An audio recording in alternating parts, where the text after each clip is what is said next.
بسم اللہ الرحمن الرحیم۔ جب حضور صلی اللہ علیہ وسلم کے سامنے ایک بوڑھی عورت نے کعبے کے غلاف کو جلایا۔ دوستو، حضور اکرم صلی اللہ علیہ وسلم کے زمانے میں کعبہ شریف کے آس پاس رہنے والوں کو قریش کہا جاتا تھا۔ یہی وہ لوگ تھے جو کعبہ کی دیکھ بھال کیا کرتے تھے۔ قریش میں اس وقت بہت سے قبیلے تھے۔ ہر قبیلے والے اپنی ایک خاص مورتی کی پوجا کیا کرتے تھے اور یہ لوگ اپنی اس مورتی کو کعبے کے اندر رکھتے۔ اس طرح کعبے میں اس وقت تقریباً 350 سے زیادہ مورتیاں رکھی ہوئی تھی، کیونکہ قریش کے لوگ اللہ کو سب سے بڑا خدا مانتے، لیکن ان مورتیوں کو بھی چھوٹے چھوٹے خدا تصور کرتے تھے۔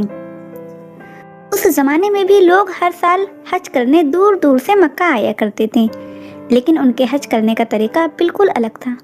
وہ اس طرح کہ یہ لوگ اپنے سارے کپڑے اتار کر کعبے کا طواف کرتے اور حج کے دنوں میں جب تک حج مکمل نہ ہو جاتا، یہ لوگ اپنے گھروں میں اصل دروازے سے داخل ہونا حرام سمجھتے تھے، اس لیے ضرورت پڑنے پر گھر کی چھت پھاند کر آتے، اصل دروازے سے نہیں۔ اب کیونکہ کعبے کے آس پاس قریش کے لوگ ہی بسا کرتے تھے، اس لیے کعبے کی دیکھ بھال کی ذمہ داری بھی انہیں پر تھی۔ دوسرے شہروں سے حج کے لیے آنے والے لوگ اپنے ساتھ کچھ قیمتی چیزیں نذرانے کے طور پر لاتے اور پھر انہیں کعبہ کے اندر بنے ایک کنویں میں ڈال دیتے۔ وہ کنواں سونے، چاندی و قیمتی پتھروں سے بھرا رہتا۔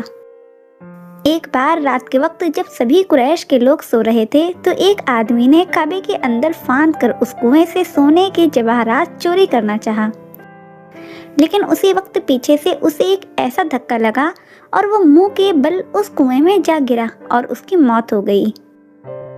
اس واقعے کے بعد اللہ کی طرف سے کعبے کے اندر بنے اس کنویں پر ایک سانپ آ بیٹھا۔ وہ سانپ ہر وقت اس کنویں کی منڈیر پر بیٹھا رہتا اور جو بھی اس کنویں سے کوئی چیز چوری کرنا چاہتا تو وہ سانپ اسے ڈس کر مار دیتا۔ اس واقعے کو ابھی کچھ ہی دن گزرے تھے کہ ایک بوڑھی عورت اپنے ہاتھ میں آگ لے کر کعبے کو لبان کی دھونی دے رہی تھی کہ تبھی اچانک اس آگ کی ایک چنگاری کعبے کے پردے کو جا لگی۔ چنگاری لگتے ہی کعبے کا پردہ زور سے جلنے لگا اور دیکھتے ہی دیکھتے پورے کعبہ میں آگ لگ گئی۔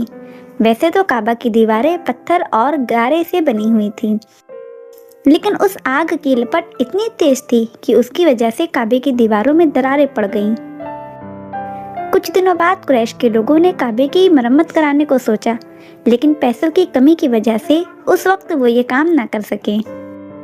جب حضور صلی اللہ علیہ وسلم کی عمر 35 سال ہوئی تو ایک روز اچانک مکہ میں بہت تیز بارش ہوئی کہ جس کی وجہ سے ہر طرف سیلاب آ گیا۔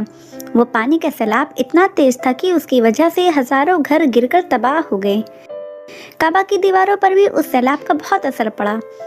اس کی دیواروں میں تو پہلے سے ہی دراریں پڑ چکی تھیں اور اب سیلاب کے بعد تو کعبہ کی دیواریں بالکل ہی کمزور ہو گئیں۔ جب قریش کے لوگوں نے کعبہ کی یہ حالت دیکھی اور انہیں یقین ہو گیا کہ اب اگر ہم نے کعبہ کی مرمت نہیں کی تو کوئی بھی آندھی طوفان آ کر کعبے کو گرا سکتا ہے، تو انہوں نے فیصلہ کیا کہ اب سارے لوگ جمع ہو کر کعبہ کی دوبارہ تعمیر کریں گے۔ آپس میں مشورہ ہوا اور جتنا ہو سکا ہر ایک نے اپنی طرف سے پیسہ جمع کیا۔ کچھ عورتوں نے اپنے زیورات دیے اور کچھ نے اپنے گھر کا سامان دے کر کہا کہ اسے بیچ کر اس کے پیسے کعبہ کی تعمیر میں لگا دیا جائے۔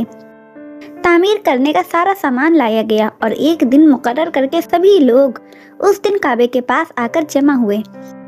لیکن اب سب سے بڑا یہ مسئلہ تھا کہ کعبہ کی دیواروں کو کدال لے کر گرائے گا کون؟ قریش میں سے کسی کی بھی ہمت نہیں ہو رہی تھی کہ وہ آگے بڑھ کر کعبے کی دیواروں پر کدال مارے، کیونکہ انہیں ڈر تھا کہ اگر ہم نے ایسا کیا تو کہیں اللہ کی طرف سے ہمارے اوپر کوئی عذاب نہ آ جائے۔ اس ڈر کی سب سے بڑی وجہ یہ تھی کہ آج سے 40 سال پہلے ابرہہ نام کا ایک بادشاہ اپنی فوج کے ساتھ کعبے کو گرانے آیا، لیکن اللہ نے اس پر اپنے کچھ پرندوں کے ذریعے ایسا عذاب بھیجا کہ ابرہہ اپنے پورے لشکر کے ساتھ ایک بے دردی کی موت مرا، اور اللہ نے ساری دنیا کے لیے اسے ایک عبرت بنا دیا کہ جو بھی میرے کعبے کو گرانے کی کوشش کرے گا اس کا یہی حشر ہوگا۔ قریش کے لوگ بھی اس لیے ڈرے ہوئے تھے کہ اگر ہم نے کعبے کی دیواروں کو گرایا تو کہیں ہم پر بھی ابرہہ کی طرح عذاب نہ آ جائے۔ اس لیے ان میں سے کوئی بھی ہمت نہیں کر پا رہا تھا کہ وہ آگے بڑھ کر کعبہ کی دیواروں کو گرائے۔ کئی دن اسی طرح گزر گئے۔ آخر ایک دن ولید بن مغیرہ نام کے ایک آدمی آگے بڑھے اور اپنی کدال لے کر کعبے کی دیواروں کے پاس جا کر کھڑے ہو گئے۔ اچانک اسی وقت کعبے کے اندر بیٹھا وہ سانپ نکل کر باہر آ گیا۔ یہ دیکھ سبھی لوگ گھبرا کر پیچھے ہٹ گئے، لیکن اسی وقت اللہ نے ایک پرندے کو بھیجا اور اس نے اس سانپ کو اپنے پنجوں میں پکڑ کر دور پھینک دیا۔ یہ دیکھ سب کی جان میں جان آئی اور پھر ولید بن مغیرہ نے کہا کہ اے لوگو، کعبے کو گرانے سے ہمارا مقصد کسی برائی کا نہیں، بلکہ ہم تو کعبے کو ایک نئے سرے سے تعمیر کرنا چاہتے ہیں۔ اس لیے مجھے پوری امید ہے کہ دیواریں گرانے سے ہم پر کوئی عذاب نہیں آئے گا۔ اتنا کہہ کر ولید نے اپنی کدال سے کعبے کی ایک دیوار پر وار کیا تو وہ دیوار ایک ہی بار میں نیچے گر گئی۔ لیکن قریش کے لوگوں نے اسی وقت ولید کو روک لیا اور کہنے لگے کہ اے ولید، اب اگلی کوئی بھی دیوار نہ توڑنا، بلکہ آج رات سبھی لوگ انتظار کرو۔ اگر ہم پر اللہ کی طرف سے کوئی عذاب نہ آیا تو اس کا مطلب ہوگا کہ اللہ بھی یہی چاہتا ہے کہ ہم کعبے کی دوبارہ تعمیر کریں، لیکن اگر اللہ کی طرف سے ہم پر کوئی عذاب آ گیا تو ہم کعبہ کی تعمیر کو اسی جگہ روک دیں گے اور اس گری ہوئی دیوار کو بھی مرمت کر کے اسے ویسے ہی سیدھا کر دیں گے۔ یہ سن کر ولید نے کہا کہ ٹھیک ہے، ایسا ہی ہونا چاہیے، اور پھر وہ اپنی کدال لے کر نیچے اتر آیا۔ وہ رات مکہ والوں نے بہت ڈرتے ہوئے گزاری۔ ہر چھوٹی سی آہٹ پر وہ سب گھبرا کر اٹھ بیٹھتے اور ڈرنے لگتے کہ کہیں اللہ کی طرف سے ہم پر کوئی عذاب تو نہیں آ گیا۔ لیکن جب رات صحیح سلامت گزر گئی اور کعبے کی دیوار گرانے والے ولید بن مغیرہ کے ساتھ کچھ بھی نہ ہوا، تو قریش کے لوگ سمجھ گئے کہ شاید اللہ کی بھی یہی مرضی ہے کہ ہم کعبے کو گرا کر اسے دوبارہ سے تعمیر کریں۔ اس لیے صبح اٹھ کر سبھی لوگ اپنے گھروں سے فاوڑا کدال لے کر نکلے اور جا کر کعبے کی دیواریں گرانے لگے۔ اس وقت کعبے کے اوپر کوئی چھت نہیں تھی، بلکہ چاروں طرف صرف دیواریں ہی تھیں۔ اس لیے قریش کے لوگوں نے ایک ہی دن میں سبھی دیواروں کو گرا دیا۔ لیکن اب باری تھی کہ دیواروں کے نیچے پڑی اس نیو و بنیاد کی کہ جسے آج سے 4000 سال پہلے حضرت ابراہیم علیہ السلام نے اپنے ہاتھوں سے رکھا تھا۔ اس لیے ان بنیادوں کو توڑنے کی کسی میں بھی ہمت نہیں تھی۔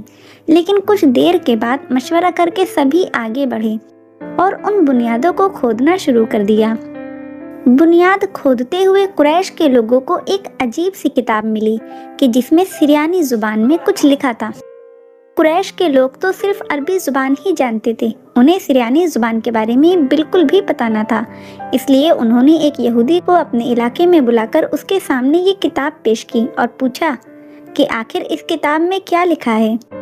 تو اس یہودی نے پڑھ کر سنایا کہ اس کتاب میں لکھا ہے کہ میں ہی اللہ ہوں اور اس کعبے کا مالک ہوں۔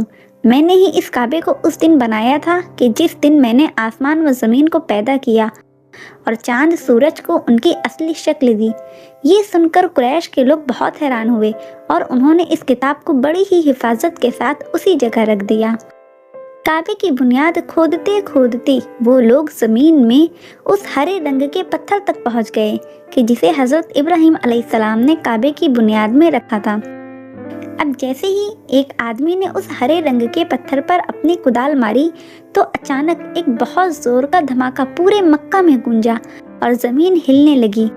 یہ دیکھ سارے قریش کے لوگ ہٹ کر دور کھڑے ہو گئے اور اس آدمی کو بھی پیچھے کی طرف گھسیٹ لیا کہ جس نے اس ہرے رنگ کے پتھر پر اپنی کدال ماری تھی۔ دوستو، اس کے آگے کا واقعہ بعد میں پیش کیا جائے گا۔ اگر آپ کو یہ واقعہ اچھا لگا ہو تو ویڈیو کو لائک، شیئر اور چینل کو سبسکرائب ضرور کریں۔